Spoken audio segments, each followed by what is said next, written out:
Lauren, welcome. Hello, everybody. Welcome to our very first She Chat video clip session about a keynote speaker that was at our July monthly meeting. This, ladies and gentlemen, is Lauren Fine.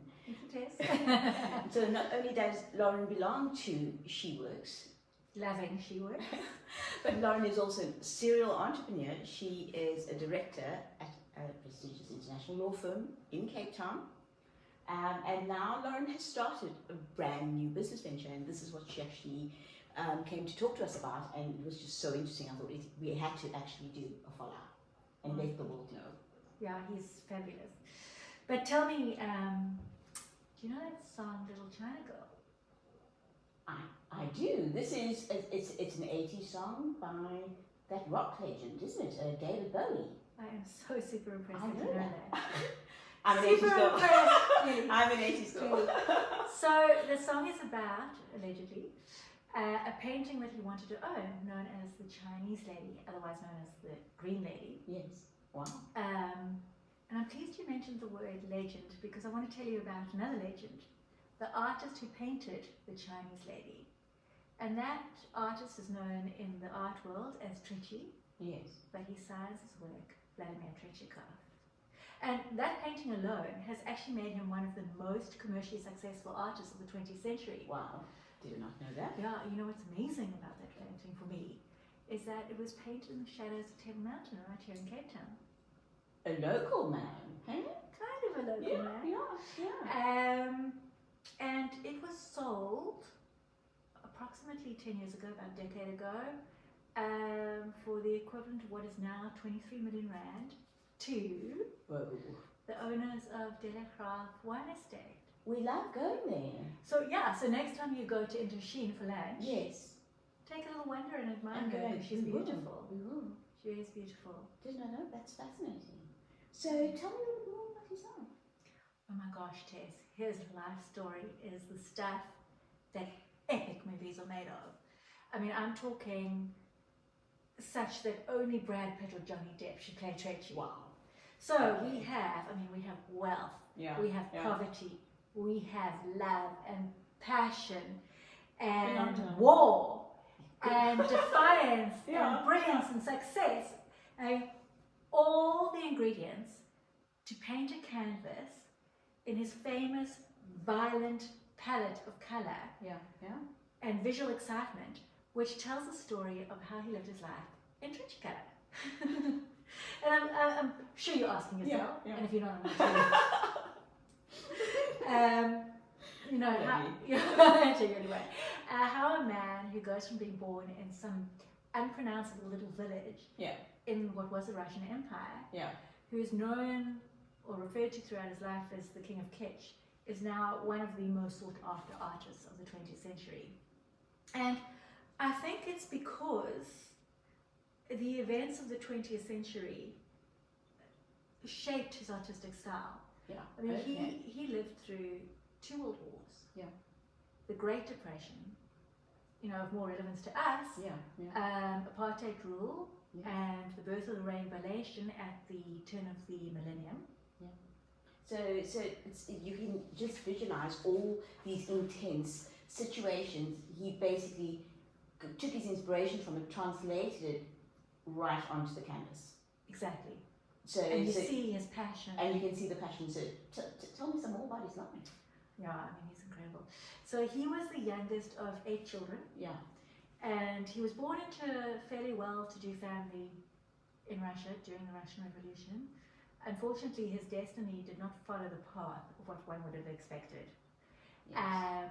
So his family fled Russia when he was young to China, and they lived as refugees in extreme poverty in China. I think when he was 11, his mom passed away. And there's this beautiful story in, I can't remember if it was his book or one of the writings I read, where they couldn't afford a photographer, so he grabbed a pen and paper and sketched his mother's face so he wouldn't forget. Oh, yeah. That's really moving. And then his father disappeared a little while after that, so he was left to fend for himself and his siblings. Wow, okay. And he fell back on his passion for art, and he took a job painting backdrops at a local theatre. Yeah. A couple of years later, at the age of 15, he won a very prestigious art competition, like any aspirant artist. Wonderful. Yes. He used his prize winnings to head off to Paris. Which we'd all like to do. We'd all like to do. Unfortunately, he got as far as Shanghai before his money ran out. Okay. And again, he fell back on his art, and he took a job as an art director, illustrator, and cartoonist. Yeah. So wasn't the war caricature his concept? Actually? Yeah, you're absolutely right. But before I tell you about that, I want to tell you that it was here that he met the love of his life, Natalie. Oh wow! Oh, every good artist needs a good one. a good love story. Yes. Yes. So Natalie was a fellow Russian refugee, and I mean they fell in love with each other, and then, as a typical man, he fled. He ran away from her, and he headed to Singapore. Yes. And there he realized that, you know, his enduring love for her, he needed her in his life. Really nice you should say. Yeah. Wish more men would do that. And in this huge romantic gesture, he sent her a telegram and proposing marriage. Oh, word. And what did she do? Well, you know, not being the high maintenance woman that we are, okay, yes. she accepted that as romantic enough. Yeah. Journeyed to Singapore to meet him. Yeah. They got married and had a little girl, Mimi. Yeah. Who, by the way, is the most eloquent, elegant, beautiful, intelligent woman. I had lunch with her a little while ago. So you've met her? Yeah, she's incredible. Wow. She lives here in Cape Town. So sorry, back to your question about yeah, absolutely. So, but then just to go back. So now there's the war. So how did he and his family? I mean, how did they survive the war? Well, I mean, he was clearly concerned for his family's safety. Yes, yes. And he put his wife and his daughter on a ship to safety, destination unknown, so he never knew if he'd see them again. Yes. And at the time he was working for the British ministry, and a couple of days later they evacuated him. He was on a boat that was unfortunately bombed by the Japanese. And although he escaped that, he later became a prisoner of war. Yeah. And again, he used his creative abilities to escape. I mean, he was paroled on the basis that he agreed to do war propaganda, but this time for the Japanese government. Cool, man. Well, it wasn't all bad, yeah. because it was during this time that he met the lady in the red jacket. Yes. And she was called Lenka, wasn't she? Yes, I was so impressed. She was his muse. Yeah, she was his muse. But he never stopped yearning for his wife and his child. So at the end of the war, he went on a voyage of rediscovery, which ended in Cape Town, where, believe it or not, he was reunited with his family. Oh, that's beautiful. And they lived happily ever after for the rest of his life. So now we have him and his family here in South Africa. Exactly, yes. Where we are. And so tell me about his life here. What's his story?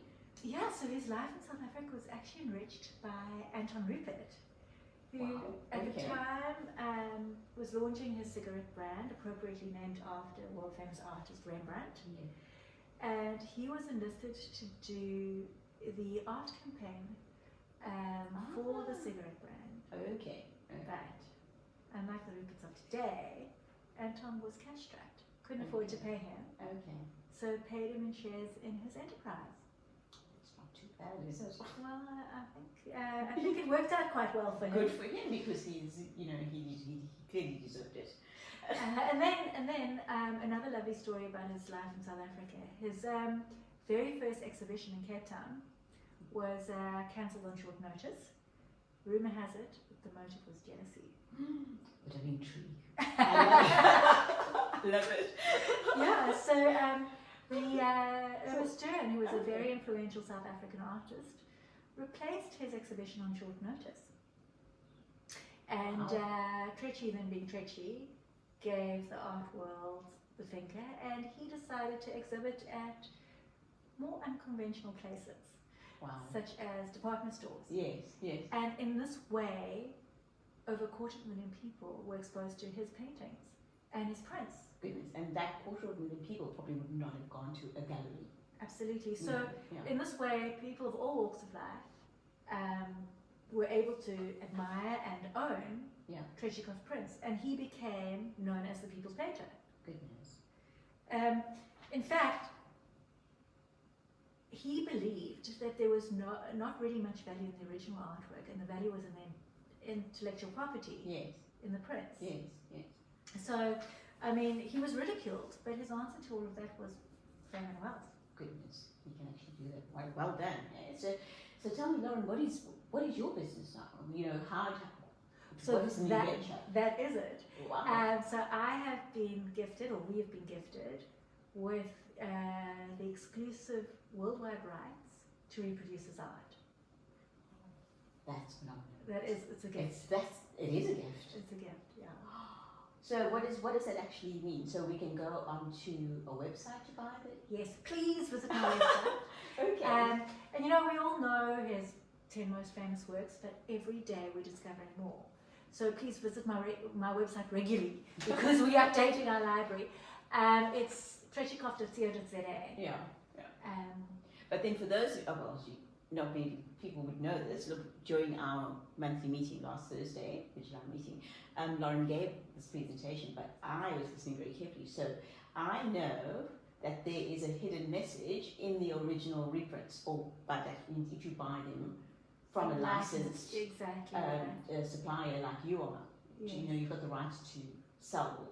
Reproduce his works, exactly. Absolutely. So what is that little secret that so people should watch out for? Absolutely. So also, if you visit the website, there's a little story about Shakira the pigeon, who was this lucky pigeon who used to sit on his easel and watch him paint.